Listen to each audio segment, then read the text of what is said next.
We are working on something that is the cleanest we've ever really attempted to send into space.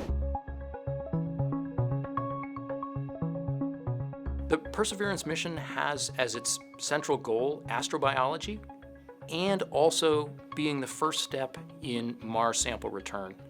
We're going to collect a suite of samples, about 35 samples that each weigh about 15 grams. And the reason we collect those intact samples is that we are the first mission that's part of Mars sample return, and it's our job to collect the samples intact to be brought back to Earth for further analysis. To better assess the question of, was there life previously on Mars? Inside the belly of the rover sit a number of sample tubes and an entire adaptive caching assembly that is used to help collect these samples. Extraordinarily complex robotic system. And to make it even more complicated, it has to be super clean. We don't want to have these samples come back from Mars and discover life in them, but then realize, oh, that's life that was in the apparatus when we sent it to Mars. That was a big challenge for the mission because we were meeting cleanliness standards that no rover mission has ever had to meet before. The requirements that we have for this mission are extraordinarily challenging.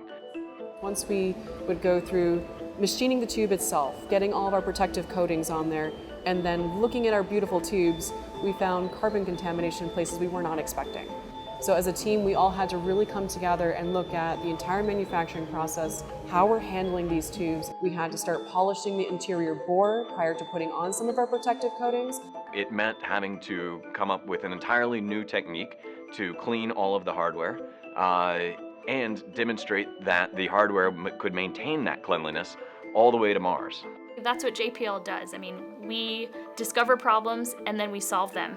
Having these very strict controls and this record of how much contamination or how clean these tubes are prior to going to Mars is essential for that return sample science. Great discoveries require remarkable evidence, and so the cleanliness of the sample tubes and of all of the hardware that's going to be collecting those samples is paramount in making sure that the evidence and that the story and that the discoveries that come from these samples that are brought back are irrefutably Martian.